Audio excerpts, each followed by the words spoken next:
لقد مكروا مكرهم وعند الله مكرهم وإن كان مكرهم لتزول منه الجبال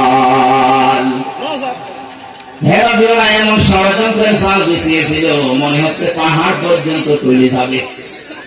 আপনি টের পেয়েছেন চারিদিক থেকে ওরা এমন ভাবে আপনাকে ষড়যন্ত্রের জালে বেঁধেছিল, আপনি তো মানুষ, পাহাড় পর্যন্ত তার জায়গা ছেড়ে দেবে, এমন ষড়যন্ত্র চলছিল। এটা যদি 1000 বছর আগে নাজিল হওয়ার কথা, আমার তো মনে হয় 8 সালে একটা নাজিল হয়ে 24 সাল পর্যন্ত ছিল। এমন কোন দিক বিভাগ নেই বাংলাদেশে যেখানে ওদের ষড়যন্ত্রের চাল পড়ে নাই। কথা বলে না, শিক্ষা বিভাগ বলেন, বিচার বিভাগ বলেন, এই দুইটা বিভাগ সবচাইতে বেশি ধ্বংস করে ফেলেছে।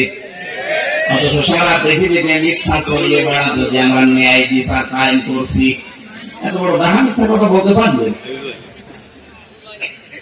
ন্যায় বিচার যদি কায়েম হবে, 3টা বছর আমার যে মামলা দিয়েছিলেন অত মূল্য সুদের মামলা না, বানিয়ে একটা মামলা দিয়ে ন্যায় বিচার কায়েম হলে আমি 3 দিনও জেল খাটতাম না। অথচ 3 বছর আমার বিনা কারণে জেলে থাকা লেগেছে। শুধু জেলে থাকাই শেষ না, আমার বাবার কাছ থেকে তারা কত টাকা নিয়েছেন বলেন। আমার মামলার আয় এখন কথা বলে, মাঝে মাঝে বলে হুজুর মাফ করে দেন, মাফ করতে পারলে আগে টাকা ফেরত দেন, আগে টাকা ফেরত দেবেন, মাফ চান, টাকা দেবেন না খালি মাফ করে দেন, মাফ হতো সহজ। এই 15 বছরে যাদের কারণে এই দেশের মানুষ ব্যবসা করতে পারে না, এই যে লোকটা, এই ব্যবসা বাণিজ্য পর্যন্ত আপনি বন্ধ করে দিয়েছেন। যাদের কারণে এই দেশের মানুষ নিরাপদে চলতে পারে না, আতঙ্কে থাকতো, মিথ্যা মামলা দিয়ে মিথ্যা সাক্ষী দিয়ে জীবনটা নষ্ট করে দিয়েছেন। এখানে অনেক মানুষ বসে আছে, বাস্তব বলছে, আপনি জিজ্ঞাসা করে দেখেন। স্টেজে যারা আসে আমার মনে হয় এমন কেউ নিয়ে এসেছে থাকে না। শুধু জেল না, জেলে যাওয়ার পর মিথ্যা সাক্ষী দিয়ে বছরের পর বছর রেখে দিয়েছে। খুন, গুম এবং আয়না ঘরের সাথে যারা জড়িত, যারা ভোট চোর, এরকম শুনছেন। 2008 থেকে শুরু করে 24 পর্যন্ত যতগুলো নির্বাচন বাংলাদেশে হয়েছে, আর এই নির্বাচনের মাধ্যমে যারা নির্বাচিত হয়ে দাবি করেন যে আমি সাবেক এমপি, এদের এমপি বলা যায় যে আমি তো ভোট চোর। আপনি ভোট হওয়ার আগে 104 মতন ঘোষণা দিয়ে দিয়েছেন, দিনের ভোট আপনি রাতে করে ফেলেছেন। কিসের সাবেক এমপি?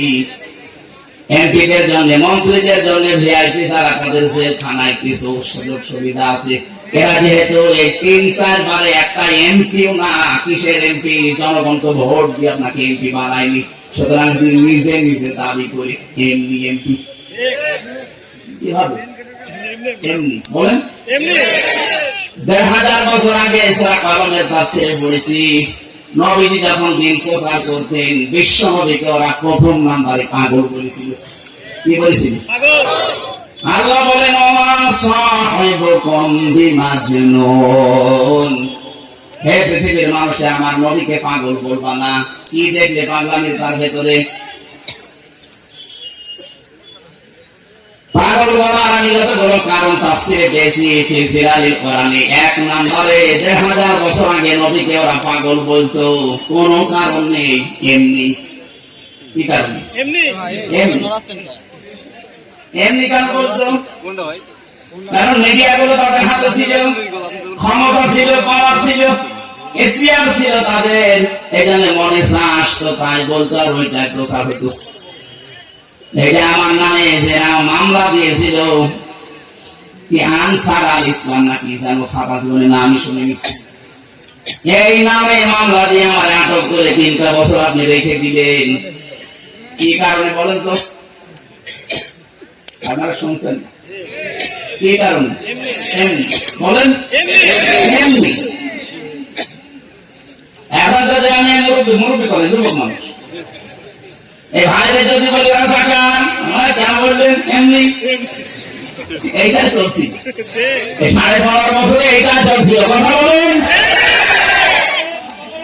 1000 বছর আগে নবী ইবলিসকে ওরা পাগল বলার প্রথম তিনটা কারণ, তার এক নম্বরে কারণ এমনি।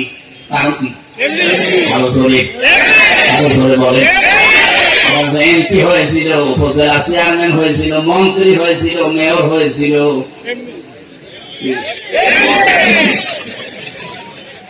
এরপর আমার চাচা তো চেয়ারম্যান ছিল এমনি। কি আরম্ভ হয়েছিল বলতো? আল্লাহ পাক বলেন এমন ষড়যন্ত্র মানুষগুলো করেছিল যে পাহাড় পর্যন্ত তৈরি যাবে। এরপরের শব্দ কি? এখানে যারা আলেম আছে, ফারুক আজম ভাই, আল্লাহ পাক পরের শব্দটা এমন ভাবে মিলিয়েছেন, আপনি এই শব্দটা নিয়ে গবেষণা করবেন। অমাকারনা মাকরান শব্দ কিন্তু একই, এখানে ফাইল কর্তা সরাসরি আল্লাহ নিজে। আল্লাহ বলেন আমি করেছি ষড়যন্ত্র, আর আমি করেছি কৌশল। কৌশল করেন কে? শব্দ এক, কিন্তু জায়গা বিশেষ অর্থ আলাদা। আল্লাহর ক্ষেত্রে ষড়যন্ত্র শব্দ মানায় না। কথা বলে না কেন? ইসলামের পক্ষে যারা দেশে কাজ করবে ওইটা জিহাদ, ওই কাজটা ইসলামের বিপক্ষে করলে ওইটা সন্ত্রাস। শব্দ এক, কাজ এক, কিন্তু ইসলামের পক্ষে করলে জিহাদ হবে, ইসলামের বিপক্ষে ওইটা করলে সন্ত্রাস হবে। ইসলামের পক্ষে কেউ কলম ধরলে, যে খালিদ হাসান সিপাহী সাংবাদিক ইসলামের পক্ষে কলম ধরে, জন্য উনি হচ্ছে জিহাদকারী মুজাহিদ। কুষ্টিয়াতে বহু সাংবাদিক আছে ইসলামের বিরুদ্ধে, মানবতার বিরুদ্ধে কলম ধরে। কথা বলা যাবে না।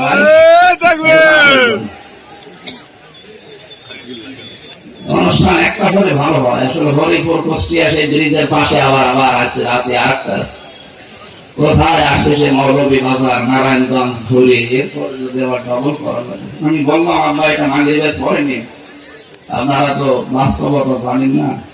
মাগরিব থেকে এসা পর্যন্ত করে আমি ঠিক একটু রেস্ট নিয়ে ওখানে যে উঠতে পারতাম, টানাটানি বেঁচে যাবে না। আজকে আয়াতগুলো তো শেষ করা লাগবে। এত দেরি করেন কি? ওখানে কেউ নেই? আরেকটি থাকলে আমি তো কাউকে দেখতে পাচ্ছি না, তাড়াতাড়ি করে।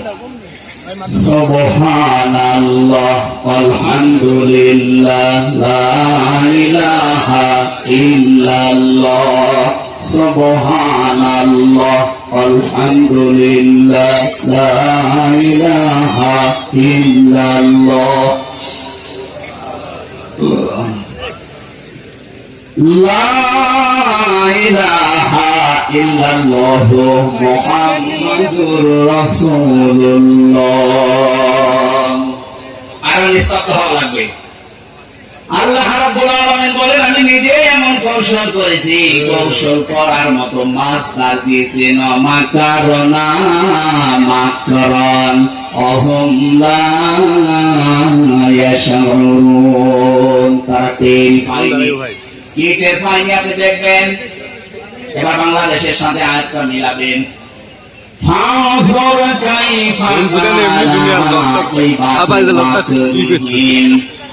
আল্লাহ যেমন হাত দিয়ে আমাদেরকে দেখাচ্ছেন, ফানজুর ফা দিয়েছেন। নাজারা মানে এই চোখ দিয়ে দেখা না, শুধু নাজারা মানে গবেষণা করে দেখা, চিন্তা ভাবনা করা, এই চোখ দিয়ে দেখা। আল্লাহ ফানজুর দিয়েছেন। হে পৃথিবীর মানুষেরা, বাংলাদেশিরা একটু নজর করে দেখো, আমি যারা ষড়যন্ত্র করেছিল মানবতার বিরুদ্ধে, দেশের বিরুদ্ধে, ইসলামের বিরুদ্ধে, দেখো তাদের অবস্থা আমি কি করেছি।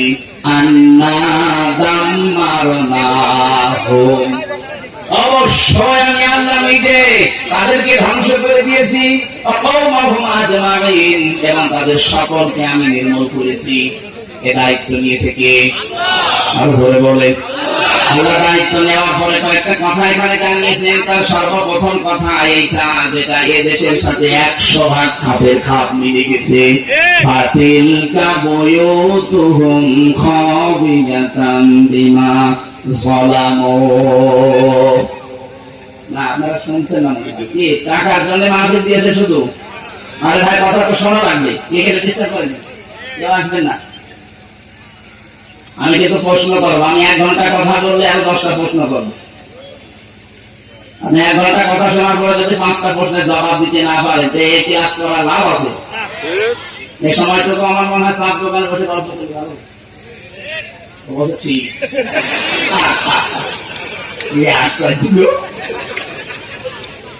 না। আমরা ক্লাস করছি একটা, এই যে পাশে বিশ্ববিদ্যালয় ক্লাস হয় না ওখানে 45 মিনিট 5 মিনিট রাতে টিচার নেই 45 মিনিট ক্লাস যারা নেয় ওদের যোগ্যতা নেই তাই না নাকি? এমন এমন স্যার এই বিশ্ববিদ্যালয়ে আছে যারা 45 মিনিট না 45 ঘন্টা ক্লাস নিয়ে কেউ উঠবে না, এমন এমন তথ্য তারা নিতে পারে। কিন্তু সরকার নিয়ম করে দিয়েছে 45-50 মিনিটের বেশি তুই ক্লাস নিতে পারবি, তুমি চলে যাও আর নতুন স্যার আসবে। কেন? মানুষের এই মেধায় কথা ধরার একটা লিমিট আছে। আমি বলেই গেলাম, আপনি শুনেই গেলেন। একদিক থেকে শুনবেন 45 মিনিটের পরে যা আসবে আগেরটা মুছে যাবে। এই জন্য নিয়ম হচ্ছে এই ক্লাস এইভাবে করানো। আমি তো গতানুগতিক কথা বলছি না, আপনি মিলাবেন দেখবেন একেবারে কোরআনের সাথে মিলে যাবে। এরপরে শিক্ষাটা আমি দেব। আল্লাহ পাক বলেন ফাতিলকা বুয়ুতুহুম খাবিয়াতান বিমা সালামু। হ্যাঁ দিয়েছেন এখানে যারা আরবি গ্রামার বালাগাত মানতিক বুঝে হ্যাঁ শব্দটা 13টা অর্থে ব্যবহার হয়। আল্লাহ পাক তিলকা দেওয়ার আগে ফা দিয়ে মনে হচ্ছে আঙ্গুল দিয়ে আমাদেরকে দেখাচ্ছে ওই বাংলার মানুষেরা তিলকা বুয়ুতুহুম বাইতুন না বুয়ুত বহু বচন, এই সেই ঘর। এই সেই এই জবাব দেন না কেন? আল্লাহ বলেন এই সেই ঘর। কি এই ঘর? কি একটা ঘরের নাম না দিয়ে বহু ঘরের নাম দিলেন কেন? এই যে এই সেই ঘরগুলো খাবিয়াতান বিমা সালামু, জনশূন্য হয়ে আছে, উজাড় গৃহ বানিয়ে দিয়েছি, সার শূন্য বানিয়ে দিয়েছি তাদের জুলুমের কারণে। কারণ এই ঘরের ভেতরে বসে জুলুমের দুর্বিসন্ধি করত। আপনি দেখেন আগস্টের 5 তারিখের পরে বিকাল 5টা বাজতে বাজতে জালেমদের বাড়ি ঘরের ইট পর্যন্ত জনগণ ফিরে ফিরেছে। এর 1 নাম্বার প্রমাণ আমাদের হানসাহের বাড়ি। এবার কি দেখাবেন আপনি? বাড়ি এই পর্যন্ত ঘুরে নিয়ে চলে গেছে মানুষ। আমি গত পরশু দিন বাড়ির সামনে দিয়ে যাওয়ার সময় দেখেছি বাড়িটা মনে হচ্ছে উজাড় গৃহ হয়ে গেছে। এখন জাতীয় টয়লেট বানাতে দেরি। আবার সবিধাকার তাওয়াফ করছিলাম 16 সালে। হঠাৎ আমি উপরে গেলাম, দেখে আমার পেটে ব্যথা করছে। ওই দেশের যে পুলিশ আছে বললাম ইয়া সাদেক, হে বন্ধু আমার পেটে ব্যথা করছে, কি করা যায়? আমার বলছে কি হাজির হত্যা কয়না বিলা ধোকা। ও হাজির দেশ কোথায়? যে তুমি বাংলাদেশ। বাংলাদেশ থেকে এসেছি। আমার বলছে হাজি আপনি জানেন না এটা কোন জায়গা? না তো। আবু সাহেবের বাড়ি। আমি এখনো পায়খানা না করে দাঁড়িয়ে আছেন, তাড়াতাড়ি করে পায়খানা করে দেখি আমার পেটের ব্যথা ভালো হয়েছে। আল্লাহ যেন আমাকে জানাতে যাচ্ছে হামজা এত টাকা খরচ করে আসলে আমি শয়তানের বাড়ি পায়খানা না করে চলে যাবো, তাড়াতাড়ি করো। 1000 বছর পরে আমার মনে হচ্ছে আল্লাহ ঠিক বাংলার জনগণের পেটে। আর জালেমদের বাড়িগুলো যেহেতু এখন সব পরিত্যক্ত হয়ে গেছে, 3 মাসের ব্যবধানে বাড়িগুলো এখন উজাড় গৃহ। কথা বলে না? 3 দিন আগের পেপারে দেখলাম ঢাকার ওই বড় বাড়িটা যারা আবেগ নিয়েছে সুমা খেত 3 মাসের ব্যবধানে এখন দল বেঁধেছে টয়লেট করছে। 4-5 জন একসাথে যে 4-5 দিকে সব মুখ দিয়ে টয়লেটে বসে আছে। কি দেখতে দায়িত্ব আছে তারা? এবারে দেখার পরে আমার ওই 16 সালের হজের এটা মিলিয়ে বাংলাদেশের এখন বিভিন্ন জালেমদের বাড়ি ঘর আর শিক্ষা প্রতিষ্ঠান, ওদের যে অফিস, এগুলো মিলিয়ে দেখতে পাচ্ছি আল্লাহ যেন আমাদের পেটে ব্যথা দিচ্ছে আর জালেমদের বাড়ি ঘরগুলো ভরার জন্য। এবার আসেন তো এখান থেকে কি পেলেন? এদিকে তাকান, কি পেলেন এখান থেকে? খালি শুনিয়ে যাবেন, আমি বলে যাব না। এখান থেকে এবার শিক্ষাগুলো বের করি। আল্লাহ পাক বলেন খাবিয়াতান বিমা সালামু, তাদের এই জুলুম করার কারণে বাড়ি ঘরগুলো আজ জনশূন্য হয়ে আছে, উজাড় গৃহ হয়ে গেছে, সার শূন্য। এখন ভূত বাস করে না। 3 মাসের ব্যবধানে যদি আল্লাহ এরকম করে দিতে পারে, আগামীতে যারা চেয়ারে বসবে তারাও যদি জুলুম করেন তাদের বাড়ি ঘর আল্লাহ উসার গৃহ বানিয়ে দেবে। এক নাম্বার কেন? এরপরে যদি কেউ শিক্ষা না নিয়ে ও যদি মনে মনে চিন্তা ভাবনা করে দাঁড়ান বসি আগে চেয়ারে দেখেন কি করি, কথা বলে না কেন? এই যে দাঁড়ান বসে দেখেন কি করে, এই চিন্তা ভাবনা করে জালেমরা, যাদের আল্লাহ হেদায়েত থেকে ছিল বঞ্চিত করে দিয়েছে। কারণ যারা জুলুমের সর্বশেষ সীমানায় পৌঁছে যায় তাদের হেদায়েতের রাস্তা আল্লাহ বন্ধ করে দেয়। ইন্নামা নুমলি লাহুম লিয়াজদাদু ইসমা ওয়া লাহুম আযাবুম মুহিন। রব্বুল আলামিন বলেন, হে পৃথিবীর মানুষেরা, যখন তোমাদের পাপের বোঝা পরিপূর্ণ হয়ে যায় তখন আমি আর ছাড় দেই না। হয়তো ছেড়ে দিয়েছিলাম কিন্তু আর ছাড় দেই না, যন্ত্রণাদায়ক অপমানজনক শাস্তি তোমাদের জন্য রেডি করে রাখি। এই আয়াতটা যে কত বাস্তব তার প্রমাণ বাংলাদেশের এই বিচারপতি কালামানি, সুপ্রিম কোর্টের একজন বিচারপতি, তারা কলার পাতা শুয়েছে, তার গেছি পর্যন্ত উড়ে গেছে, সংসার করার কাজ শেষ। কি দেখাবে আল্লাহ মহিলার, কি দেখাবে? এত বড় অপমানজনক শাস্তি আল্লাহ দিয়েছে। আমার মনে হয় যদি এখন জেল থেকে বের হয়ে এই সাউদিয়ার রাস্তায় হেঁটে যায়, বাচ্চারা পিটিয়ে মেরে ফেলবে। আমার মনে মনে ধারণা হচ্ছিল 2024 সালের 5 আগস্টে 1:30টার সময় উনি যে হেলিকপ্টারে করে চলে যাচ্ছিলেন, যদি আল্লাহ না করুক পড়ে যেতে, জনগণের সামনে পড়লে পিটিয়ে মেরে ফেলতে। কথা বলে না কেন? কি ক্ষোভ তৈরি হয়েছিল মানুষের উপরে বলে। আয়াতের শেষের শব্দ এটা, ইন্না ফি যালিকা লাআয়াতাল লিকওমিন ইয়ালামুন। এখানে লাম তাকিদ আছে, ইন্না ফি যালিকা লাআয়াতাল লিকওমিন ইয়ালামুন। এর ভেতরে শিক্ষা আছে ওই ছাত্রীর জন্য যারা জ্ঞানী। শুধু শিক্ষা না, লায়াতা অবশ্যই শিক্ষা। কে বলছে? বলেন বলেন। সূরা নমলের 50, 51, 52 নম্বর আয়াত। আল্লাহর পরে আবার একটা সুসংবাদ দিচ্ছেন, ওয়াজাইনাল্লাযীনা আমানু ওয়া কানু ইয়াত্তাকুন। এই কঠিন বিপদ এটা যাওয়ার পরে আমি আল্লাহ বাঁচিয়ে দিয়েছিলাম তাদের, যে মানুষগুলো ঈমানদার ছিল আর যারা তাকওয়া অবলম্বন করেছিল। দেখেন 15.5 বছরে এত জুলুম অত্যাচার নির্যাতনে যাদেরকে কোণঠাসা করে রেখেছিলেন, এই মানুষগুলো এখনো পর্যন্ত মাথা খাড়া করে দাঁড়িয়ে আছে। এটা বাঁচিয়েছে কে? বলুন। এটা যতটুকু ঈমান আছে, যতটুকুই তাকওয়া আছে, এই কারণে আমার আল্লাহ দুনিয়ায় বাঁচিয়ে দিয়েছে। আশা করছি আল্লাহ কিয়ামতের কঠিন ময়দানে এই মানুষগুলোকে আল্লাহ বাঁচিয়ে দেবে। এই জন্য আমরা যেন জালেম হয়ে না যাই। অনেক মানুষ কিন্তু এখনো পর্যন্ত দিন গুনতেছে, দাঁড়ান আগে পাই।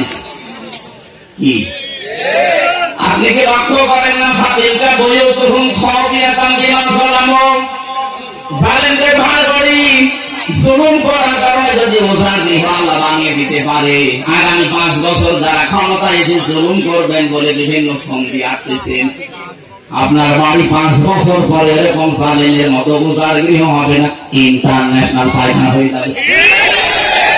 সাবধান হবেন, আপনি থামবেন, ওইসব চিন্তা ভাবনা দূর করবেন। বিশেষ করে আমার জেলায় কুষ্টিয়াতে কোন জালেম যেন চেয়ারে না বসে। এটা আমাদের হাতের সামনে আল্লাহ দেবে ইনশাআল্লাহ। কোন জালেমকে আমরা চেয়ারে দেখতে চাই না। যারাই আসুক তারা যেন নমনীয় আচরণ করে জনগণের সাথে। আয়াতের পরে আরো 8-9টা আয়াত আছে। এই তথ্যগুলো আমরা তো ওই বিষয়ে আলোচনা যাইনি। আমরা আজকে একটা গুরুত্বপূর্ণ বিষয় সামনে নিয়েছি, সূরা বাকারা। কোন সূরা? বলেন বলেন। 6236টা আয়াত। এটা নির্ভরযোগ্য। 6666টা আয়াত, এটা প্রসিদ্ধ। এটা নির্ভরযোগ্য না, এটা প্রসিদ্ধ। আমাদের সারা পৃথিবীতে এটা চালু আছে যে কোরআনের আয়াত 6666 66টা, কিন্তু গণনা করে দেখবেন 6236টা হবে। আল্লাহ এতগুলো আয়াতের ভেতরে আমি একটা মাত্র আয়াত পড়েছি, তার 3 ভাগের 1 ভাগ। আমার আয়াতের ভেতরে যতগুলো তথ্য আছে এই মাথার ভেতরে আল্লাহ দিয়েছে। আমি 1-1.5 ঘন্টা না, আমার যতদিন হায়াত আছে পুরা জীবন যদি এই শব্দটা নিয়ে আমি আলোচনা করি, তাও এত কথা এখান থেকে শেষ হবে না। আমি দেখি কতটুকু ডেলিভারি দিতে পারি। জবান খুলে কোরআনের আয়াত পড়ে না, আউযু বিল্লাহি মিনাশ শাইতানির রাজিম, বিসমিল্লাহির রহমানির রহিম, ইয়া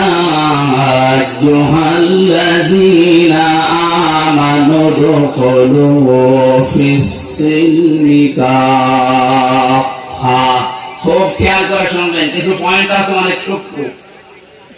জ্ঞান যদি একেবারেই না থাকে আপনার মাথার ভেতরে, তাহলে বোঝা কঠিন হয়ে যাবে। এই জন্য জ্ঞানী যারা আছেন, আলেম, বাংলা শিক্ষিত, খুব খেয়াল করে মেলাবেন জীবনের সাথে। আশা করি আজকের আলোচনাটা জান্নাতে যাওয়ার জন্য পাপী হয়ে দাঁড়াবে ইনশাআল্লাহ। আল্লাহ ডাক দিলেন এখানে শুধুমাত্র ঈমানদারকে, কোন বেঈমানকে আল্লাহ আজকের আয়াতে ডাক দেননি। এই জন্য কোন বেঈমান যদি থাকেন চলে যান, হয়তো চলে যান না, বেঈমানের জন্য আজকের আয়াত না, ওরা কাফেরদের জন্য। যেটা উঠবে মনে করবো ওটা বেঈমান না। শুধু প্রসাদ পায়খানা আর বিড়ি খাওয়া বাদ দিয়ে কেউ যেতে পারবে না। বিড়ি যদি নেশা লাগে খুব বেশি, খেয়ে আবার চলে যাবে। আবার বাইরে কিন্তু পুলিশ আছে, পুলিশের সামনে পড়ে মুসলমান চুরি করে খেয়ে আবার চলে যাবে। আসবে তো ইনশাআল্লাহ। রাত নষ্ট হয়ে যায়, কলিজা নষ্ট হয়ে যায়। যারা বিড়ি খান আশা করছি এটা ছেড়ে দেবে। উপকার কোনটা আছে বিড়ির ভেতরে বলেন, যে এইটা উপকার আছে। পৃথিবীতে একটাই খাবার যার গায়ে লেখা থাকে যে এটা খেলেই ক্ষতি হয়, কথা বলে না কেন?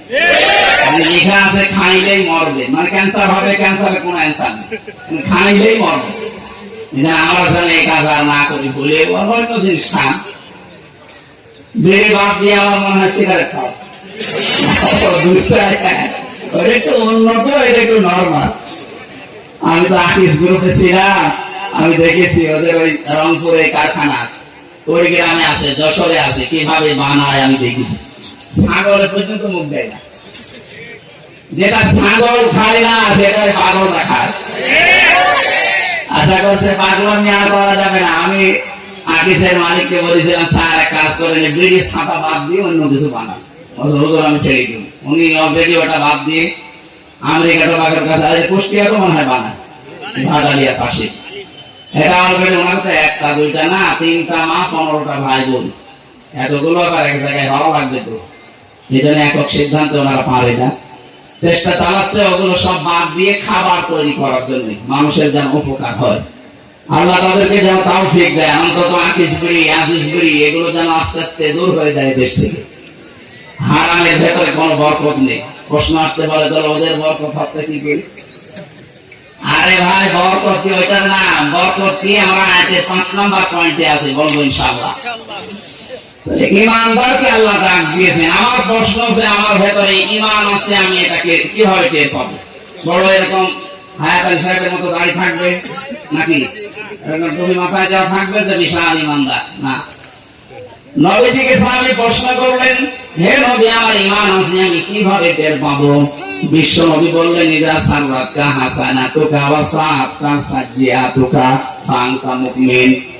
যখন তোমার ভালো কাজগুলো তোমাকে আনন্দ দেবে, আর অন্যায় কাজ করলে ভেতর থেকে একটা বাধা আসবে, ব্যারিকেড আসবে, তখন বুঝবা তোমার ঈমান আছে। বাংলাদেশে ভালো কাজ সবার কাছে ভালো লাগে, বলেন? অন্যায় কাজ সবার কাছে অন্যায় দেখেছিল, অন্যায় জানার পরও অনেকে আরো আনন্দে বাধা দিয়েছে। 21টার আশপাশে প্রায় 12-13টা জেলায় আমাকে ঢুকতে দেয়নি, অথচ এই জেলার মানুষ আমি। যারা দেয়নি তারাও বাইরের না, তারাও এই জেলার মানুষ। কোথায় আছে না পালিয়েছেন কেন? আমাকে জোর জবরদস্তি করে না রেখেছিলেন, আপনাকে তো জোর করে আমরা পালাতে বলিনি। কোথায় গিয়েছেন? কোন ভালো মানুষ দুনিয়া থেকে পালায় না, পালায় শুধু অপরাধীরা। বোঝা যাচ্ছে আপনি অপরাধী। এটা ভালো কাজগুলো আপনি বন্ধ করে দিয়েছিলেন এই দেশে। কোরআনে কারিমের কথা বলা এটা যে ভালো কাজ, পাগল জানে কথা বলে না। কয়েকদিন আগে যশোরের সরকারি কলেজের অধ্যাপক বিসিএস ক্যাডার লোকটা, ওনার আমি 3 মাস সময় দিয়েছিলাম যে স্যার আমি আমাদের ধর্মীয় গ্রন্থ, আপনি তো হিন্দু মানুষ, কোরআনে কারিমটা পুরা আমাকে পড়ে জানাবেন। আপনাকে আমি ইসলাম গ্রহণ করতে বলছি না, কিন্তু আমার ধর্মীয় গ্রন্থ পড়বেন। মানে তাফসীর কিনে পড়েছিলেন পুরাটা। 3 মাস পরে দেখলাম মুসলমান হয়ে গেছে। আমরা তো কোরআনের কারণে মানুষদেরকে দিনের পথ দেখাতাম, আর আপনাদের ভালো ভালো কাজগুলো যেদিন হবে সেই দিন পুলিশ দিয়ে বন্ধ করে দিতেন। আমার নিজের এই যে পাশে পাঠিকা বাড়ি, আমার ইউনিয়ন আমার উঠতে দেয় নিশ্চয়।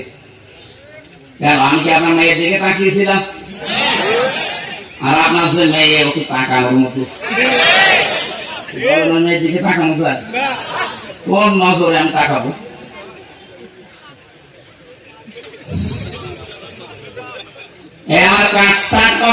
ভালো কাজ তাদের কাছে ভালো লাগে, অন্যায় কাজ দেখলে তাদের কষ্ট হয়, ভেতর থেকে একটা বাধা আসে, বুঝবেন তার ঈমান আছে। আর অন্যায় কাজ দেখলে যার ভেতর থেকে একটা বাধা আসে না, আরো আনন্দ লাগে, বুঝবেন আপনার ঈমান নেই। আপনার দাড়ি থাকলেও, নামাজ থাকলেও, রোজা থাকলেও আপনি বেঈমান।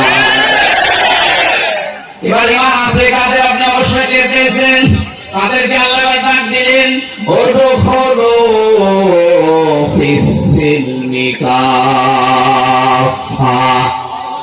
আল্লাহ পাক বলেন তোমরা পরিপূর্ণভাবে ইসলামে প্রবেশ করো। এবার আমি আলেমদেরকে বলছি, আগানে আল্লাহ এখানে সিলমন দিয়েছেন, সিনের নিচে জের দিয়ে সিলমনের বাংলা অর্থ হয় ইসলাম, আর সিনের উপরে জবর দিয়ে বাংলা অর্থ হয় শান্তি। আল্লাহ পাক এখানে কিন্তু ডাক দেন ঈমানদারেরা শান্তিতে প্রবেশ করো। কিসে বলেছেন? ইসলামে। বলেন ইসলামে প্রবেশ করো। এখন আমার প্রশ্ন হচ্ছে, আমি যে ইসলামে আল্লাহর কথা মতো প্রবেশ করব, এটা কি আংশিক না পূর্ণাঙ্গ? আরো জোরে বলেন। পূর্ণাঙ্গ যে ইসলামে প্রবেশ করলেন, কোথায় পেলেন? আল্লাহ পাক কাফ ফাতাম দিয়েছেন, উদখুলু ফিস-সিলমি কাফা। ইসলামে পরিপূর্ণভাবে প্রবেশ করো, আংশিক না পূর্ণাঙ্গ ভাবে। এ ঘোষণাকার এই ঘোষণা শোনার পরে আমার বিবেকে কি নাড়া দেয়? আমি ইসলামে প্রবেশ করেছি, পূর্ণাঙ্গ এটা আমি কিভাবে টের পাবো? কোরআন শরীফ থেকে আমি গবেষণা করে চিন্তা ভাবনা করে 5টা বিষয় বের করেছি। একটা দুইটা না, যতগুলো তাফসীর মিলিয়েছি, মুফাসসিরিন ইকরাম লিখেছেন, কোন মানুষের জীবনে যদি এই 5টা আলামত দেখতে পান, 5টা সিম্পটম দেখতে পান, 5টা চিহ্ন দেখতে পান যে না এই 5টাই তার জীবনে আছে, সে যেন মনে করে যে আমি ইসলামে পরিপূর্ণ প্রবেশ করেছি। এবার আপনি মেলাবেন নিজের সাথে একটা একটা করে। 1 নম্বরে আমি ইসলামে প্রবেশ করেছি, এর প্রথম আলামত আমাকে আত্মসমর্পণকারী হওয়া লাগবে। কথা বলতেছে? আত্মসমর্পণ করবেন কি করে? করেছিলেন এর আগে আপনি তাকান, আমাদের যিনি জাতির পিতা হযরত ইব্রাহিম আলাইহিস সালাম গাছের মাথায় বসে কোড়াল দিয়ে তিনি কাঠ কাটছিলেন, আল্লাহ ওখানে ডাক দিয়েছেন, ইদ ক্বালা লাহু রাব্বুহু আসলিম। সূরা বাকারার 131 নম্বর আয়াতের প্রথম অংশে আছে, আল্লাহ পাক বলেন ইব্রাহিম আত্মসমর্পণ করো। তিনি ওখানে বললেন, আল্লাহ এখান থেকে আমি কি করে আত্মসমর্পণ করি? আল্লাহ পাক বলেন গাছের মাথায় কাঠ কাটা বাদ দিয়ে খাতনা করো কোড়াল দিয়ে, এইটা আত্মসমর্পণ। এখন এর পরে ইব্রাহিম নবীর পুরা জীবন পড়ে গেছে, আল্লাহ 50টা পরীক্ষা করেছিলেন, এটা 50 নাম্বার। উনি গাছের মাথায় বসে খাতনা করে আল্লাহকে বললেন, আসসালামু লিরাব্বিল আলামিন, বিশ্বজগতের প্রতিপালক আমি আল্লাহর কাছে আত্মসমর্পণ করলাম, আমার নিজের বলতে আর কিচ্ছু নেই, সব আমি এখন সমর্থন করলাম কাকে? আরো জোরে বলেন। সব সমর্পণ করে দিয়েছি আমি আল্লাহকে, আমার নিজে বলতে আর কিছু নেই। এটা আপনি কিভাবে বাস্তবে দেখাবেন আল্লাহকে? উনি তো 50টার একটা দেখালেন যে খাতনা করবে। বিজ্ঞান এখন এই শব্দটা নিয়ে গবেষণা চালিয়েছে। পৃথিবীর একটা জাতি যারা খাতনা করে, ইব্রাহিমকে যারা জাতির পিতা মানে। অন্যান্য ধর্মে যারা আছে তারা কিন্তু খাতনা করছে না। যদিও বিজ্ঞান সম্মত, এটা স্বাস্থ্য সম্মত, খাতনা করলে অনেক রোগ থেকে আপনাকে বাঁচিয়ে দেবে আল্লাহ। এখানে অনেক হিন্দু যারা শিক্ষিত, যারা মার্জিত, ওরা চুরি করে রাতের আধারে মুসলমানদের ডাক্তার দিয়ে চুরি করে খাতনা করে নিচ্ছে। আমরা যদি অনেকে মনে করি খাতনা করা মানেই মুসলমানই না, এটা ইব্রাহিম নবীর একটা সুন্নাহ, একটা আদর্শ, একটা রীতিনীতি। ওনাকে যেন 50টা পরীক্ষা করেছিলেন, 50টা পরীক্ষায় তিনি উত্তীর্ণ হয়েছেন। 50 নাম্বার পরীক্ষা ছিল এই খাতনা করা। আমরা যারা জাতির পিতা ইব্রাহিমকে মানি, তারা এই খাতনা করি কিনা? আরো জোরে বলেন। যারা জাতির পিতা ইব্রাহিম নবীকে মানেন না, অন্য কাউকে মানেন, তাদের আর খাতনা করার দরকার নেই, তারা থাকবেন ফুল হাতা। যারা আদর্শ পিতাকে মানেন না, আমার কাটা দরকার কি? আশা করছে আমার নিচে নামা লাগবে না। এই কথা বলুন। এখানে ভাগাভাগি করা বন্ধ করে দেন। জাতির পিতা একজন, আল্লাহর ঘোষণা দেওয়া, তার নাম আরো করে বলুন, মিল্লাতা আবিকুম ইব্রাহিম হুয়া সাম্মাকুমুল মুসলিমিন। এই যে হুয়া আছে, হুয়া ফাইল করা সরাসরি হযরত ইব্রাহিম আলাইহিস সালাম, কোন কোন তাফসীরে আল্লাহর নাম আছে, কিন্তু তিনি আমাদের জাতির পিতা, এই কারণে আমাদের নাম রেখেছেন মুসলিম। নাম কি? এখানে আমি সহ যারা বাবা আছি, বাবাদের এখানে 11টা দায়িত্ব এসে যায়। বাবা আছেন কার? হাত তোলে তো। আন্দাজ হাত তুলেন না, আমি কিন্তু 11টা জিজ্ঞাসা করবো, আন্দাজে বাবা হওয়া। বাবা হলে আপনাকে 11টা কাজ করা লাগে। প্রথম নাম্বারে তার অর্থবোধক একটা নাম রাখবেন। আমাদের জাতির পিতা যেমন একটা অর্থবোধক নাম আমাদের রেখে দিয়েছিলেন, নাম রেখেছিলেন মুসলিম। নাম কি? কি সুন্দর নাম দেখেন তো, আত্মসমর্পণকারী। আর আমরা এমনও বাবা পেয়েছি, নাম রেখে দিয়েছি এমন নাম, হিন্দু না মুসলমান। নাম দেখেনি? নাই নিলাম। আরে কেন এমন নাম রাখবেন যেটা হিন্দু না মুসলমান বোঝা যায় না? আপনি তো মুসলিম জাতির পিতা ইব্রাহিমের সন্তান, এমন একটা নাম রাখবেন যে নামের ভেতরে আমার আল্লাহর পরিচয় পাওয়া যায়। কি সুন্দর একটা অর্থবোধক নাম আমাদের পিতা দিলেন। দেখেন, হুয়া সাম্মাকুমুল, এখানে আলেম নেই, জবান খুলে কোরআনের আয়াত পড়েন না কেন? হুয়া সাম্মাকুমুল মুসলিমিন। আমাদের পিতা এবার কি করলেন? আত্মসমর্পণ। এবার তাকাবেন আপনি একটা একটা করে, আমি বলছি। আপনি যে ইসলামে প্রবেশ করেছেন তার প্রথম আলামত এইটা, আপনি দেখবেন আপনার জীবনে মিলে কিনা। খুব সূক্ষ্ম বিষয়টা। ইব্রাহিম বানিহি ওয়া ইয়াকুব ইয়া বানিয়া ইন্নাল্লাহা আসফা লাকুমুদ্দীন। ইলা আখির আয়াত। সূরা বাকারার 132 নম্বর আয়াতের প্রথম অংশে আছে, আল্লাহ পাক বলে, তোমাদের জাতির পিতা ইব্রাহিম এবং ইয়াকুব তার সন্তানদেরকে ইন্তেকালের আগে এই ওসিয়তগুলো করেছিল। হে আমার আদরের সন্তানেরা, অবশ্যই আল্লাহ, ভালো করে, হে আমার আদরের সন্তানেরা, অবশ্যই আল্লাহ ইন্নাল্লাহা আসফা লাকুমুদ্দীন, তোমাদের জন্য মনোনীত করেছেন, নির্বাচিত করেছেন, চয়ন করেছেন, চুজ করেছেন একটা দিনকে। কাকে? এ পর্যন্ত যদি না বোঝেন পরের শব্দ বুঝবেন না। তোমাদের জন্য আল্লাহ নির্বাচিত করেছেন, পছন্দ করেছেন একটা দিনকে। কাকে? কে দিন? এই রাতের পরে যে দিন আসবে ওই দিন। দিন এখন সারা পৃথিবীতে চলছে 4,500 দিন। দিন মানে যদি ধর্ম মনে করে 4,500 ধর্মের লোক এই দুনিয়া এখন আছে।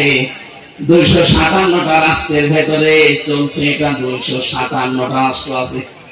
আমি ছোটখাটো যতগুলো রাষ্ট্রে ঘুরলাম, বাংলাদেশের রাষ্ট্রগুলো কোনটা 8 ডবল, কোনটা 14 ডবল, কোনটা 29 ডবল। বাংলাদেশের চাইতে মালয়েশিয়া গিয়েছিলাম 8 ডবল বড়, এর চাইতে ইংরেজ সৌদি আরব 14 ডবল বড়, এর চাইতে পাশের রাষ্ট্র ইন্ডিয়া 29 ডবল বড়। আমেরিকায় কিছুদিন পরে আমার ভিসা লাগিয়েছি, আমি যাচ্ছি ওখানে বাংলাদেশের চাইতে 59 ডবল বড় ওই দেশটা। আমেরিকার কাছে বাংলাদেশ একটা গ্রাম না, গ্রাম।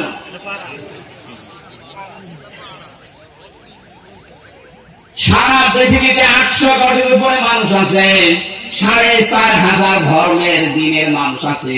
আল্লাহ পাক বলেন দিন হিসাবে আমি তোমাদের জন্য যেটা পছন্দ করলাম, ইন্নাদ-দীনা ইনদাল্লাহিল ইসলাম, তোমাদের জন্য আমি আল্লাহর কাছে একমাত্র মনোনীত ধর্মের নাম ইসলাম। সূক্ষ্ম বিষয় দেখেছেন, জাতির পিতা ইব্রাহিম এবং ইয়াকুব তাদের সন্তানদেরকে বলেছে তোমাদের জন্য একটা দিন আল্লাহ নির্বাচিত করেছেন। সেই দিনের পরিচয় সূরা আলে ইমরানের 19 নম্বর আয়াতে দিচ্ছেন আল্লাহ। সেই দিনের নাম যারা বলে না কেন, আল্লাহ রাব্বুল আলামিন ইসলাম বলে শেষ করে দেননি। সূরা আলে ইমরানের 85 নম্বর আয়াতের ব্যাখ্যাটা আরো বিস্তারিত দিয়েছেন। وَمَن يَبْتَغِ غَيْرَ الْإِسْلَامِ دِينًا فَلَن يُقْبَلَ مِنْهُ وَهُوَ فِي الْآخِرَةِ مِنَ الْخَاسِرِينَ। তামাম দুনিয়ায় কেউ যদি ইসলাম বাদ দিয়ে অন্য কোন নিয়ম নীতি দিন দিয়ে আমি আল্লাহকে রাজি করতে চাই, ফালান ইউকবালা মিন, ইউকবালার আগে লান আছে, এর আগে ফা আছে। এর বাংলা অর্থ দাঁড়িয়েছে কোশ্চিন কালেও হবে না। আল্লাহ পাক বলেন তোর জীবনের কোন ইবাদত বন্দেগী আমি আল্লাহর কাছে কবুল হবে না যদি ওটা ইসলাম বাদ দিয়ে অন্য কিছু নিয়ম নীতিতে হয়। অনেকে সৌভাগ্যের অধিকার একটু খেয়াল করেন, 4,500 ধর্ম দিয়া যারা তাদের সে দেবতা বলেন, ভগবান বলেন, যিশু বলেন, যত রকমের সার ইবাদত করে মানুষ যেতে চাচ্ছে, কিন্তু সবাই এক জায়গায়। কেউ উপরওয়ালা বলে, কেউ গড বলে, কেউ ভগবান বলে, কেউ দেবতা বলে, আমরা আল্লাহ বলি। সবাই যেতে চাচ্ছে ওনার কাছে। আল্লাহ পাক বলেন 4,500 ধর্মের একটা দিয়ে হবে না, আমার কাছে পৌঁছাতে হলে ইসলাম লাগবে। এই আয়াত দিয়ে এক কথায় নির্বিধায় দলে দেওয়া যায় 4,500 ধর্মের যারা আছেন আপনাদের সব কর্ম মাঠে মারা যাচ্ছে। শুধু দুনিয়ায় শেষ আপনাদের না, ওয়াফিল আখিরাতি মিনাল খাসিরিন, সবচেয়ে মারাত্মক ক্ষতিগ্রস্ত হবে আপনি আখিরাতে। আমরা যদি দুনিয়ায় কিছুই না পাই ইসলাম মেনে, অন্তত আখিরাত আমাদের নষ্ট হচ্ছে না। কথা বলে ঠিক কিনা? এটা আমাদের এখন থেকে সিদ্ধান্ত নেওয়া লাগবে, যা করি যেন দিনের ভেতরে থাকি।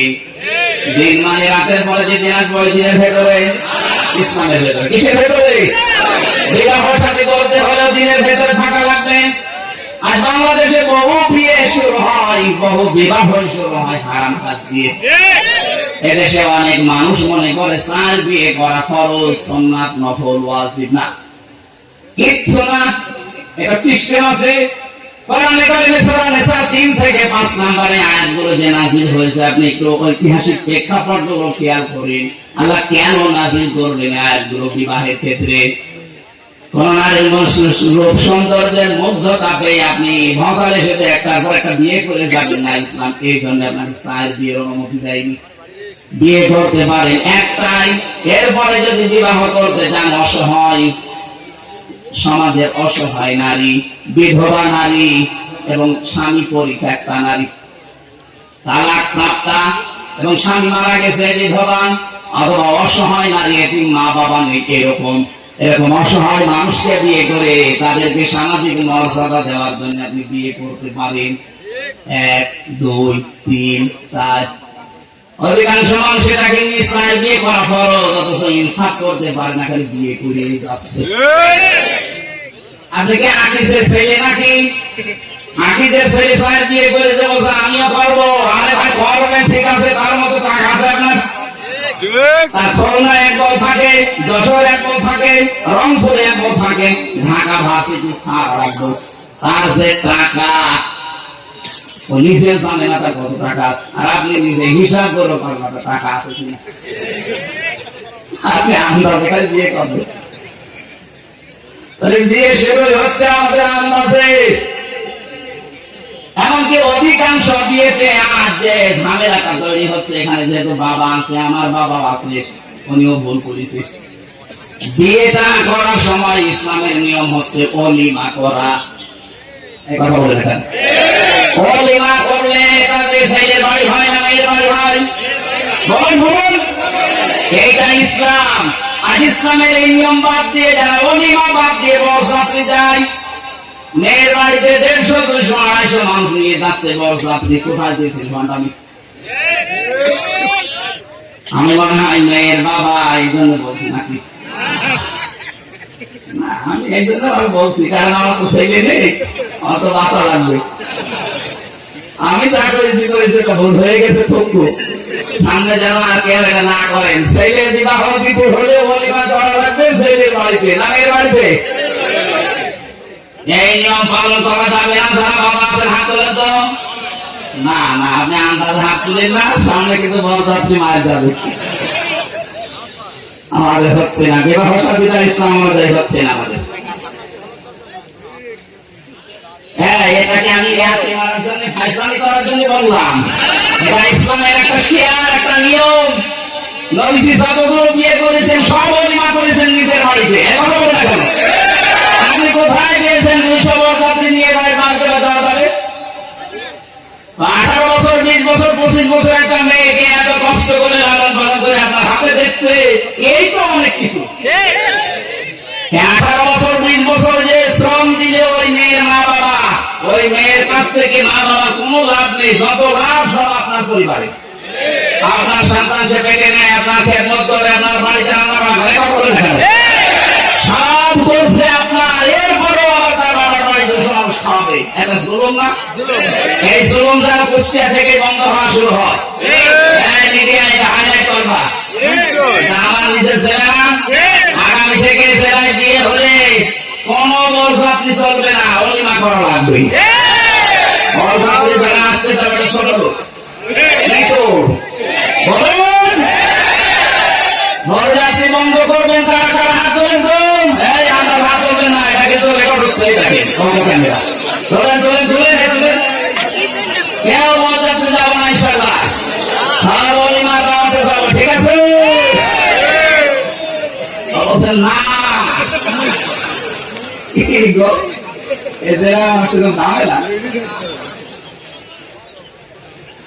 আমার আফসোস এই জেলায় আমার জন্ম নেওয়ার জন্য। কারণ এই জেলায় এমন একটা কাজ চলে পৃথিবীর কোন জায়গায় নেই যে পুলিশ পাহাড় দিয়ে গাঁজা খাওয়া। সারা পৃথিবীর একটা জায়গা যেখানে পুলিশ পাহাড় দিয়ে গাঁজা খাওয়াচ্ছে আর বসে বাবা খা। আর একটা জায়গা আছে বগুড়া মহাস্থানগড়, ওখানে এরকম না, পুলিশ দেখে তারা একটু দৌড়ে পড়ে যায়। এখানে পুলিশ দেখো পাহাড় দিয়ে খাওয়াচ্ছে, যা খাবি খা। সারা বাংলাদেশে গাঁজা কোড়ালে যে কয় মন হবে, তার থেকে বেশি মন গাঁজা পাওয়া যাবে না উনি মাথায়। কোন কারণে এখানে যান বলেন তো? এখানে গেলে মানুষ শিরিক করে, বেদাত করে, ঈমান হারায়। এখন বলেন না কেন? এত বড় মাথা বাংলাদেশে ভাঙা হলে উপরে এই জায়গায় হাত দিলে না কেন? এটা ভেঙে ফেলা দরকার ছিল। বলে না লাগো না, আল্লাহ বলি কিসের বলি? কোন ধর্মের লোক নিজেও জানে না। আর ওখানে যে শিরিক হচ্ছে, খবরে মানুষ সেজদা দেখছে, এই প্রকাশ্য গণাগুলো যদি বন্ধ করতে পারতাম, এই জেলার উপরে আল্লাহর রহমত আরো বেশি আসবে। ঠিক বললেন, বুঝে শুরু করেছেন। সূরা ইমরানের 93 নম্বর আয়াতটা পড়বেন বাড়িতে। ওমান দাখালাহু কানা আমিনা। আমি সবাইকে বলছি, এটা খুব দরকার। ওমান দাখালাহু কানা আমিনা। কেউ যদি এই কাবার এলাকায় প্রবেশ করে, আমি আল্লাহ তাকে নিরাপত্তা দিয়ে দেন। ভালো করে বোঝেন, এটা কাবার এলাকায় প্রবেশ করলে নিরাপত্তা দেয় কে? আরো ধরে বাংলাদেশ কি কাবা শরীফ? এটা কাবা থেকে ৬,০০০ কিলোমিটার দূরে। কাবার এলাকায় কেউ প্রবেশ করলে যদি বাবার ফোনই হয় তারপর তাকে কিছু বলে না, দেখে বলে ঠিক আছে যান ছেড়ে দিলাম। কাবার এলাকার বাইরে চলেন, আপনাকে আমি দেখছি কি নিরাপত্তা দিয়ে আল্লাহ ঢেকে রেখেছেন কাবার চত্বরটা। আমরা চাই বাংলার ৫৬,০০০ মাইল যেন বর্গ মাইল যেন কাবার চত্বরের মতো নিরাপত্তা দিয়ে ঢেকে যায়। এটা ঢেকে দিতে হলে কি করা লাগবে? সূরা আনআম ৭ নাম্বার পারা ১৭ নাম্বার পৃষ্ঠার ১ম নাম্বার লাইনের ৮২ নাম্বার আয়াতে আল্লাহ তথ্য দিয়েছেন, আল্লাযীনা আমানু ওয়া লাম ইয়ালবিসু ঈমানাহুম বিযুলমিন উলাইকা লাহুমুল আমনু ওয়া হুম মুহতাদুন। আল্লাহ পাক বলে যারা ঈমান আনবে আর ঈমানের সাথে জুলুমকে মিশ্রণ করবে না। এখানে জুলুম মানে শিরক। যাদের ঈমানের সাথে তারা শিরককে মিশ্রণ করবে না, উলাইকা লাহুমুল আমনু। এই যে এই আঙ্গুল, আল্লাহ যেন তার কুদরতের আঙ্গুল এভাবে কুষ্টিয়াবাসীকে দেখিয়ে বলছে, এই সাউদিয়ার মানুষগুলো শোনো, উলাইকা লাহুমুল আমনু, এই মানুষগুলো নিরাপত্তার হকদার। বাংলাদেশে যদি আমরা এই ৫৬,০০০ বর্গ মাইল নিরাপত্তা দিয়ে ঢেকে রাখতে চাই, শিরক মুক্ত ঈমান আমাদের তৈরি করা লাগবে। অথচ শিরক তৈরি হচ্ছে আমাদের জেলা থেকে। আশা করছি